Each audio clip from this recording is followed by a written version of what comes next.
Dear students, നമ്മൾ discuss ചെയ്യാൻ പോകുന്നത് third semester MBA human resource management എന്ന പേപ്പറിലെ യൂണിറ്റ് 15 ആണ്. സോ യൂണിറ്റ് 15 എന്ന് പറയുന്നത് റിവാർഡ് സിസ്റ്റം ആണ്. സോ മെയിനായിട്ടും ഈ ഒരു ചാപ്റ്റർ നമ്മൾ ഡിസ്കസ് ചെയ്യാൻ പോകുന്നത് concept of dearness allowance, concept of bonus and profit sharing, പിന്നെ ഫ്രിഞ്ച് ബെനിഫിറ്റ് സ്കീംസ് എന്താണ്, എംപ്ലോയി സ്റ്റോക്ക് ഒപ്പീനിയൻ പ്ലാൻസ് എന്താണ്, ഓപ്ഷൻ സ്കീംസ് എന്താണ്, പിന്നെ financial and non financial rewards ആണ്. മെയിനായിട്ട് ഇതൊക്കെയാണ് നമ്മൾ ഈ റിവാർഡ് സിസ്റ്റം എന്ന ചാപ്റ്ററിൽ നോക്കാൻ പോകുന്നത് കേട്ടോ. റിവാർഡ് സിസ്റ്റം എന്ന് പറയുന്നത് ഒരു കോമ്പൻസേഷൻ മാനേജ്മെൻറ്റിലെ ഏറ്റവും എസെൻഷ്യൽ ആയിട്ടുള്ള എലമെൻ്റ് ആണ് റിവാർഡ് സിസ്റ്റം. സോ മെയിനായിട്ടുള്ള ഒരു എയിം എന്ന് പറയുന്നത് എംപ്ലോയീസിൻ്റെ മോട്ടിവേഷനാണ്. നമുക്കൊരു ബെറ്റർ ആയിട്ട് പെർഫോം ചെയ്യാൻ വേണ്ടിയിട്ട് എംപ്ലോയീസിനെ ഒരു മോട്ടിവേറ്റ് ചെയ്യുന്ന ഒരു പ്രോസസ്സാണ് ഈ റിവാർഡ് സിസ്റ്റം എന്ന് പറയുന്നത്. ഇതിൽ ഫ്രിഞ്ച് ബെനിഫിറ്റ്സ് വരുന്നുണ്ട്, പ്രീക്വസ്റ്റസ് വരുന്നുണ്ട്, executive compensations, financial and non financial rewards, ഇതെല്ലാം നമ്മൾ ഈ ഒരു ചാപ്റ്ററിൽ ഡിസ്കസ് ചെയ്യുന്നത്. സോ ആദ്യം പറയുന്നത് ഡെഫിനേഷനാണ്. റിവാർഡ് എന്ന് പറയുന്നത് നമ്മൾ ക്ലാസിഫൈ ചെയ്തിരിക്കുന്നത് monetary and non monetary rewards ഉണ്ട്. നമുക്ക് മണി ബേസിലുള്ള റിവാർഡ്സ് ഉണ്ട്, നോൺ മണി ബേസിലുള്ള റിവാർഡ്സ് ഉണ്ട്, സ്റ്റാറ്റ്യൂട്ടറി ഉണ്ട്, നോൺ സ്റ്റാറ്റ്യൂട്ടറി റിവാർഡ്സ് ഉണ്ട്.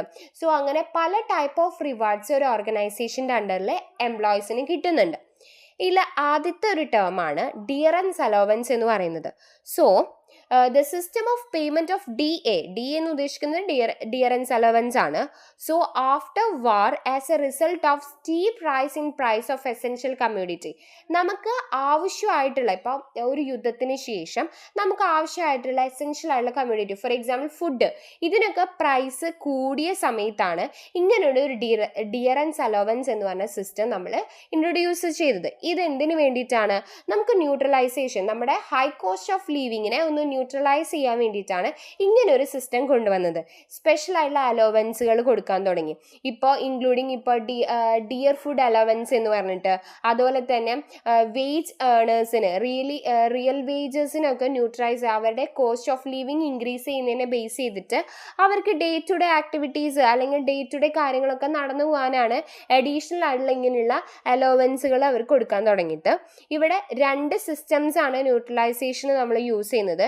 ആദ്യത്തെ എന്ന് പറയുന്നത് flat rate system of neutralisation ആണ്, പിന്നെ എക്സലേറ്റിംഗ് സിസ്റ്റം ആണുള്ളത്. സോ ഇവിടെ കൺസ്യൂമർ പ്രൈസ് ഇൻഡെക്സിനെ ബേസ് ചെയ്തിട്ടാണ് ഇവിടെ നമ്മൾ എന്ത് ചെയ്യുന്നത്, ന്യൂട്രലൈസേഷൻ നടത്തുന്നത്. ഫ്ലാറ്റ് റേറ്റ് സിസ്റ്റത്തിൽ നമ്മൾ പ്രൊവൈഡ് ചെയ്യുന്നത് ഒരു ലംസം പേയ്മെൻ്റ് ആണ്. വർക്കേഴ്സിന് ഒരു particular over A period of ടൈമിൽ നമ്മുടെ ഗ്രോത്തിന് ഇൻഫ്ലേഷൻ വരുന്ന സമയത്ത് അതിൽ അഡ്ജസ്റ്റ് ചെയ്യാൻ വേണ്ടിയിട്ടുള്ള ഒരു എമൗണ്ട് കൊടുക്കുക എന്നുള്ളതാണ് ഫ്ലാറ്റ് റേറ്റ് സിസ്റ്റത്തിൽ നമ്മൾ ചെയ്യുന്നത്. ഈ ഒരു സിസ്റ്റം നമുക്ക് സിമ്പിളായിട്ട് കാൽക്കുലേറ്റ് ചെയ്യാം, അല്ലെങ്കിൽ മാനേജ്മെൻറ്റിന് കാൽക്കുലേറ്റ് ചെയ്യാൻ പറ്റുന്നത് ക്യാഷ് ഫ്ലോ പ്ലാനിങ്ങിനെ ബേസ് ചെയ്തിട്ടാണ് കേട്ടോ. ഡിയറൻസ് അലോവൻസ് നമ്മൾ മെയിനായിട്ടും സാലറി സ്ലാബ്സ് ആയിട്ടായിരിക്കും, അല്ലെങ്കിൽ സെർട്ടൻ കൺസ്യൂമർ പ്രൈസ് ഇൻഡെക്സിനെ ബേസ് ചെയ്തിട്ടായിരിക്കും അത് വാലുവേറ്റ് ചെയ്യുക. അതുപോലെ തന്നെ അതർ വേരിയേഷൻസ് എന്ന് പറയുന്നത് ഒരു ഫിക്സഡ് ആയിട്ടുള്ള ഡിയർ അലോവൻസ്, ഒരു ബേസിക് സാലറി, ഇപ്പം നമ്മുടെ സാലറീനെ ബേസ് ചെയ്തിട്ട് ഇത്ര പെർസെൻറ്റേജ് ഓഫ് DA കൊടുക്കണം എന്നുണ്ട്. ഇപ്പോൾ ഫോർ എക്സാമ്പിൾ ഒരു ലെക്ചർക്ക് 8,000 പെർ മന്ത് ഉണ്ടെങ്കിൽ അതിൽ DA എന്ന് പറയുന്നത് ഒരു 74% അതിൽ DA ഉണ്ടായിരിക്കും. സോ ഇങ്ങനെയാണ് നമ്മൾ ഡിയറൻസ് അലോവൻസ് കാൽക്കുലേറ്റ് ചെയ്യുന്നത്. ഈ ഒരു സിസ്റ്റത്തിൽ ഇൻഡെക്സ് എന്ന് പറയുന്നത് കൺസ്യൂമർ പ്രൈസ് ഇൻഡെക്സിനെ ബേസ് ചെയ്തിട്ട് റിലേറ്റ് ചെയ്തിട്ടാണ് നമ്മൾ നമ്മുടെ കോസ്റ്റ് ഓഫ് ലിവിങ്ങിനെ ബേസ് ചെയ്തിട്ടാണ് DA ഫിക്സ് ചെയ്യുന്നത്. ഇവിടെ ന്യൂട്രലൈസേഷൻ ഡിറ്റർമൈൻ ചെയ്യുന്നത് ഫ്ലക്ച്വേഷനെ, കൺസ്യൂമർ പ്രൈസ് ഇൻഡെക്സിൻ്റെ ഫ്ലക്ച്വേഷനെ ബേസ് ചെയ്തിട്ടാണ് DAയുടെ ന്യൂട്രലൈസേഷൻ വരുന്നത്. മെയിനായിട്ടുള്ള അഡ്വാൻറ്റേജ് എന്ന് പറയുന്നത് ഫ്ലക്ച്വേറ്റീവ് ആയിട്ടുള്ള DA കൺസെപ്റ്റ് കൊണ്ടുവന്നതോടുകൂടി തന്നെ നമുക്ക് ബേസിക് ആയിട്ടുള്ള ന്യൂട്രലൈസേഷൻ, നമ്മുടെ കോസ്റ്റ് ഓഫ് ലിവിങ് ന്യൂട്രലൈസ് ചെയ്യാൻ വേണ്ടിയിട്ട് ഇത് വളരെയധികം ഹെൽപ്പ് ചെയ്യുന്നുണ്ട്. ഇതാണ് ഡിയറൻസ് അലോവൻസ് എന്ന് പറയുന്നത്. നമ്മുടെ ബേസിക് ആയിട്ടുള്ള കാര്യങ്ങൾ, നമ്മുടെ കോസ്റ്റ് ഓഫ് ലിവിങ് കൂടുന്നതിനനുസരിച്ചിട്ട് നമുക്കത് ബാലൻസ് ചെയ്യാൻ വേണ്ടിയിട്ടാണ് ഇങ്ങനെ ഡിയറൻസ് അലോവൻസുകൾ ഓർഗനൈസേഷൻസ് നമുക്ക് പ്രൊവൈഡ് ചെയ്യുന്നത്. നെക്സ്റ്റ് വരുന്നതാണ് ബോണസ് ആൻഡ് പ്രോഫിറ്റ് ഷെയറിംഗ് എന്ന് പറയുന്നത്. ബോണസ് എന്ന് പറയുന്നത് is an payment over and above the due remuneration to the employee. നമുക്ക് കിട്ടുന്ന സാലറിക്ക് പുറമേ കിട്ടുന്ന ഒരു എമൗണ്ട് റെമ്യൂണറേഷനെയാണ് നമ്മൾ ബോണസ് എന്ന് പറയുന്നത്. സോ ഈ ഒരു കൺസെപ്റ്റ് ഓഫ് ബോണസ് എന്ന് പറയുന്നത് ഡിഫറെൻറ്റ് മീനിങ്സ് ഉണ്ട്. ഇപ്പോൾ ഒരു പേയ്മെന്റ് ആസ് ഇൻസെൻറ്റീവ് ഉണ്ട്, ഒരു റെഗുലർ അറ്റൻഡൻസിൽ അല്ലെങ്കിൽ ഒരു ഹൈ ഔട്ട്പുട്ട്, ഹൈ പ്രൊഡക്ടിവിറ്റി നമ്മൾ ഇൻക്രീസ് ചെയ്യാൻ, ക്വാളിറ്റി ഓഫ് സ്പെഷ്യൽ സർവീസസ് ഒക്കെ വരുമ്പോൾ അങ്ങനെയുള്ള എംപ്ലോയീസിന് നമ്മൾ എന്ത് കൊടുക്കും? ബോണസുകൾ കൊടുക്കും. അതുപോലെ തന്നെ ഷെയർ ഓഫ് പ്രോഫിറ്റ് ഉണ്ട്. സോ ഇങ്ങനെ ഈ ഷെയർ ഓഫ് പ്രോഫിറ്റ് എന്നതുകൊണ്ട് നമ്മൾ ഉദ്ദേശിക്കുന്നത് നമ്മളൊരു റൈറ്റ് ഓഫ് ഇൻഡിവിജ്വൽ കോ പാർട്ട്ണർഷിപ്പാണ്. നമ്മുടെ കമ്പനിയിൽ, നമ്മുടെ ഓർഗനൈസേഷനിൽ ഒരു കോ പാർട്ട്ണർഷിപ്പുള്ള ആളുകൾക്കാണ് എന്ത് വരുന്നത്? ഷെയർ ഓഫ് പ്രോഫിറ്റ് വരുന്നത്.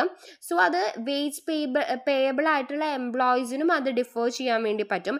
അഡീഷണൽ പേയ്മെൻ്റ് ആണ്, നമുക്ക് കിട്ടുന്ന സാലറിനേക്കാളും വിട്ടുള്ള പേയ്മെൻ്റ് ആണ് ഈ ഷെയർ ഓഫ് പ്രോഫിറ്റും ബോണസും എന്ന് പറയുന്നത്. മാനേജ്മെൻറ്റിൻ്റെ ഗുഡ് വില്ല്, അതുപോലെ തന്നെ നമുക്ക് ഈ ലേബേഴ്സിന് ഷെയർസ്, നമ്മുടെ പ്രോഫിറ്റിലുള്ള ഷെയർസ് വാങ്ങാനുള്ള ചാൻസസും അവിടെയുണ്ട്. പേയ്മെന്റ് ഓഫ് ആനുവൽ ബോണസ് എന്ന് പറയുന്നത് പല കമ്പനീസിലും വർഷത്തിലൊരിക്കൽ ബോണസ് കൊടുക്കുന്നുണ്ട്. സോ അത് ബേസ്ഡ് ഓൺ പ്രോഫിറ്റ് ആണ്. നമ്മുടെ കമ്പനിയിൽ നമ്മുടെ ആ ഒരു വർഷത്തെ പ്രോഫിറ്റിനെ ബേസ് ചെയ്തിട്ടാണ് ഇൻഡസ്ട്രിയിൽ അല്ലെങ്കിൽ കൊമേഴ്ഷ്യൽ എസ്റ്റാബ്ലിഷ്മെന്റിൽ ഇതുപോലെയുള്ള ബോണസുകൾ, ആനുവൽ ബോണസുകൾ കൊടുക്കുന്നത്. അതല്ലാതെ ഇൻസെൻറ്റീവ് ബോണസുകൾ ഉണ്ട്. സോ അത് നമ്മുടെ പ്രൊഡക്ടിവിറ്റീനെ ബേസ് ചെയ്തിട്ട് എംഫസൈസ് ചെയ്ത് ഗവൺമെന്റ് ഇൻട്രൊഡ്യൂസ് ചെയ്തതാണ് ഇൻസെൻറ്റീവ് ബോണസ് എന്ന് പറയുന്നത്. ഇനി concept of bonus as form of profit sharing കൂടി ഉണ്ട്. സോ പ്രോഫിറ്റ് ഷെയറിംഗ് എന്ന് പറയുന്നത് നമ്മൾ ഓൾറെഡി പറഞ്ഞു, നമ്മൾ എന്താണ്, നമ്മുടെ കോ പാർട്ട്ണർഷിപ്പിനെയാണ് പ്രോഫിറ്റ് ഷെയറിംഗ് എന്ന് പറയുന്നത്. ബോണസ് കമ്മീഷൻ അഡ്വക്കേറ്റ് ചെയ്യുന്നത് പേയ്മെന്റ് ഓഫ് ബോണസ് എന്ന് പറയുന്നത് share in the profit of the company payable to the workers. നമ്മുടെ കമ്പനിക്ക് വർക്കേഴ്സിന് കൊടുക്കാൻ പറ്റുന്ന പ്രോഫിറ്റിന്റെ ഷെയറിനെയാണ് നമ്മളെ ബോണസ് എന്ന് പറയുന്നത്, ബോണസ് കമ്മീഷൻ എന്ന് പറയുന്നത്. പേയ്മെന്റ് ബോണസ് ആക്ട് വന്നത് 1965 സോ ഇവിടെ കറക്റ്റായിട്ട് പേയ്മെന്റ് ഓഫ് ബോണസ് എങ്ങനെയാണ് കാൽക്കുലേറ്റ് ചെയ്യാന്നുള്ള ഫോർമുലാസ് അവർ ഇൻട്രൊഡ്യൂസ് ചെയ്തിട്ടുണ്ട്. പ്രോഫിറ്റ് മൈനസ് ഷെയറിംഗ് ബോണസ് ആണ് അതിൻ്റെ ഫോർമുല ആയിട്ട് വരുന്നത്. സോ വർക്കേഴ്സിനും ട്രേഡ് യൂണിയൻസിനും ആർ നോട്ട് സാറ്റിസ്ഫൈഡ്, നമ്മുടെ ലീഗൽ പ്രൊവിഷൻസ് വെച്ചിട്ട് പേയ്മെന്റ് ഓഫ് ബോണസ് ആക്ടിൽ സാറ്റിസ്ഫൈഡ് ആയിരുന്നില്ല. സോ അവർ they demanded bonus as deferred wage payment not depend upon companies profit. ഇപ്പോൾ ആ കമ്പനിക്ക് ആ വർഷം പ്രോഫിറ്റ് ഇല്ലെങ്കിൽ നമുക്ക് എന്താണ്, ബോണസ് കിട്ടില്ല. സോ അവരെന്ത് ചെയ്യുന്നു, ഈ ട്രേഡ് യൂണിയൻസും വർക്കേഴ്സും ഈ ബോണസ് ആക്ടിനെ അവർ ഡിഫർ ചെയ്യുന്നു. അങ്ങനെ അവർക്ക് എന്താണ്, പ്രോഫിറ്റ് ഉണ്ടായാലും ഇല്ലെങ്കിലും അവർക്ക് ബോണസ് വേണമെന്ന് അവർ ഡിഫർ ചെയ്യുന്നു. സോ നമ്മുടെ പ്രൊഡക്ടിവിറ്റീനെ ലിങ്ക് ചെയ്യുന്ന ഒരു കാര്യമാണ് ബോണസ് എന്ന് പറയുന്നത്. പ്രൊഡക്ടിവിറ്റിയും linked bonus has been implemented by the central government. പക്ഷെ എന്താണ് ചെയ്തത്, പ്രൊഡക്ടിവിറ്റീനെ ലിങ്ക് ചെയ്തിട്ട് ബോണസ് ഇൻട്രൊഡ്യൂസ് ചെയ്തു തുടങ്ങി. സോ അങ്ങനെയാണ് നമ്മൾ ബോണസ് ആൻഡ് ഷെയറിംഗ് പ്രോഫിറ്റ് എന്ന് പറഞ്ഞ കൺസെപ്റ്റ് വരുന്നത്. പിന്നെ വരുന്നതാണ് ഫ്രിഞ്ച് ബെനിഫിറ്റ് എന്ന് പറയുന്നത്. സോ ഈ ഫ്രിഞ്ച് ബെനിഫിറ്റ് എന്ന് പറയുന്നത് സംടൈം കോൾഡ് ഇൻഡയറക്റ്റ് ബെനിഫിറ്റ് എന്ന് പറയാം, സപ്ലിമെന്ററി കോമ്പൻസേഷൻ എന്നൊക്കെ പറയുന്ന ഒരു കാര്യമാണ് ഫ്രിഞ്ച് ബെനിഫിറ്റ്. ഇവിടെ അഡീഷണൽ വേജസ് ആണ് നമുക്ക് ചെയ്യുന്നത്. നമ്മുടെ വർക്കേഴ്സിൻ്റെ ഇൻട്രസ്റ്റിനനുസരിച്ച് നമ്മുടെ അല്ലെങ്കിൽ അട്രാക്റ്റീവ് ആയിട്ടുള്ള കണ്ടീഷൻസിൽ അല്ലെങ്കിൽ ജോലി ചെയ്യാനുള്ള സാധ്യതകൾ ഒരുക്കി കൊടുക്കുക എന്നുള്ളതാണ് ഫ്രിഞ്ച് ബെനിഫിറ്റിൽ വരുന്നത്. ഇവിടെ സബ്സ്റ്റാൻഷ്യൽ ആയിട്ടുള്ള പാർട്സ് എന്ന് പറയുന്നത് വേജ് ആൻഡ് സാലറി സ്ട്രക്ചർ തന്നെയാണ്. ബ്രോഡ്ലി സ്പീക്കിംഗ് നമ്മൾ ഇവിടെ ചെയ്യുന്നത് any wage cost not directly connected with employee productivity, effort, performance, service or sacrifice. അവർ ചെയ്യുന്ന വർക്ക്സിനോ എഫോർട്ടിനോ പെർഫോമൻസിനെ ബേസ് ഡയറക്ട്ലി കണക്റ്റ് ആയിരിക്കില്ല അവരെ വേജ് കോസ്റ്റ് എന്ന് പറയുന്നത്. ഇവിടെ നോട്ട് ഡയറക്റ്റ് പേയ്മെൻ്റ് ആണ് for the productive effort. Incentives increase ചെയ്യുന്നതിനനുസരിച്ച് പ്രൊഡക്റ്റീവ് എഫോർട്ട്സും ഇൻക്രീസ് ചെയ്യുന്നു. കോക്മാൻ്റെ ഡെഫിനീഷൻ പ്രകാരം പറയുന്നത് those benefit supplied by an employer or for the benefit of an employee which are not in the form of wage, salary and time related payment. So french benefit എന്ന് പറയുന്നത് ഒരു വ്യക്തിയുടെ വേജോ സാലറിയോ സമയത്തെയോ റിലേറ്റ് ചെയ്തിട്ടുള്ള പേയ്മെൻറ്റ് അല്ല. So basic ആയിട്ട് 2 ടൈപ്പാണ് വരുന്നത്. French benefit which include the status, ഇപ്പോൾ car, entertainment facilities, holidays, travel telephones, ഇതൊക്കെ കൊടുക്കുക എന്നുള്ളത് ഒരു ഫ്രഞ്ച് ബെനിഫിറ്റിൻ്റെ ബേസ് ചെയ്തിട്ടാണ്. പിന്നെ വരുന്നത് security, insurance, medical facilities, children's education, ഇങ്ങനെയുള്ള പല ബെനിഫിറ്റുകളും എംപ്ലോയീസിന് കിട്ടുന്നുണ്ട്. ഇതൊരു പേയ്മെൻറ്റിന് അപ്പുറമുള്ള കാര്യങ്ങളാണ് ഇതൊക്കെ. സോ ഇതൊക്കെയാണ് ഫ്രിഞ്ച് ബെനിഫിറ്റിൽ വരുന്ന കാര്യങ്ങൾ കേട്ടോ. ഇന്ത്യയിൽ ഫ്രിഞ്ച് ബെനിഫിറ്റ് എന്ന് പറയുന്നത് statutory and non statutory type ആയിട്ടുള്ള ഫ്രിഞ്ച് ബെനിഫിറ്റുകൾ ഇന്ത്യയിൽ ഇൻട്രൊഡ്യൂസ് ചെയ്തിട്ടുണ്ട്. Employees provident fund scheme, gratuity, pension, employees state insurance scheme, ESA, ഇതെല്ലാം ഈ ഒരു ഇന്ത്യയിൽ ഫ്രിഞ്ച് ബെനിഫിറ്റിനെ ബേസ് ചെയ്തിട്ട് വന്ന കാര്യങ്ങളാണ്. ESA, PF, ഗ്രാറ്റുവിറ്റി, പെൻഷൻ കാര്യങ്ങളൊക്കെ കേട്ടോ. സോ അതാണ് ഫ്രഞ്ച് ബെനിഫിറ്റ് എന്ന് പറയുന്നത്. പിന്നെ വരുന്ന ഒരു സ്കീമാണ് എംപ്ലോയി സ്റ്റോക്ക് ഓപ്ഷൻ സ്കീം എന്ന് പറയുന്നത്. So employee stock ownership plan എന്ന് പറയുന്നത് USA 1910 ഇൻട്രൊഡ്യൂസ് ചെയ്തൊരു കാര്യമാണ്. പക്ഷേ ഗ്രേറ്റ് ഡിപ്രഷൻ ഉണ്ടായതിനു ശേഷം 1930s അതിൻ്റെ ആ പ്ലാൻ അല്ലെങ്കിൽ പല കമ്പനീസും അത് ഡിസ്കണ്ടിന്യൂ ചെയ്തു ആ ഒരു പ്രാക്ടീസ്. സോ ആഫ്റ്റർ അതിൽ നിന്ന് റിക്കവർ ആയതിനു ശേഷമാണ് സ്റ്റോക്ക് ഓപ്ഷൻസ് പ്ലാനുകൾ ഡിഫറെൻ്റ് ആയിട്ട് വീണ്ടും റീഇൻട്രൊഡ്യൂസ് US ചെയ്തത്. സോ അവിടെ ആ ഒരു പോപ്പുലർ ആയ ഒരു ടൈം ഉണ്ടായിരുന്നു. ബട്ട് ഇന്ത്യയിൽ എംപ്ലോയി സ്റ്റോക്ക് ഓപ്ഷൻ പ്ലാൻസ് എന്ന് പറയുന്നത് അത്ര പോപ്പുലർ അല്ല. കമ്പനി ആക്ടിലും do not have any provision, ഒരു ഇതിലും അങ്ങനെ ഒരു പ്ലാനിനെ പറ്റി അത്ര ഇമ്പോർട്ടൻസ് കൊടുക്കുന്നില്ല. 1998 ഗവൺമെൻറ്റ്സ് അലൗ ചെയ്തിട്ടുണ്ട് എന്ത് സ്റ്റോക്ക് ഓപ്ഷൻ പ്ലാൻസ്. സോഫ്റ്റ്വെയർ കമ്പനീസിലാണ് മെയിനായിട്ടും അത് ഗവൺമെൻറ് അലൗ ചെയ്തിട്ടുള്ളത്. സ്റ്റോക്ക് ഓപ്ഷൻ പ്ലാൻസ് എന്ന് പറയുന്നത് ബേസിക്കലി ഫോർ ദ എക്സിക്യൂട്ടീവ്സ് ആണ്, എംപ്ലോയീസ് എക്സിക്യൂട്ടീവ്സ് ആണ്. അണ്ടർ ഈ ഒരു പ്ലാനിൻ്റെ ഇടയിൽ ഏജിബിൾ ആയിട്ടുള്ള എക്സിക്യൂട്ടീവ്സിന് കമ്പനീസിൻ്റെ ഷെയർസ് അലോട്ട് ചെയ്യാൻ വേണ്ടി പറ്റും. അവർക്ക് മാർക്കറ്റ് പ്രൈസിൻ്റെ പോലെ തന്നെ ഷെയർസ് വാങ്ങാൻ വേണ്ടി പറ്റുക. അതിനെയാണ് നമ്മൾ എംപ്ലോയി സ്റ്റോക്ക് ഓപ്ഷൻ പ്ലാൻ എന്ന് പറയുന്നത്, ESOP.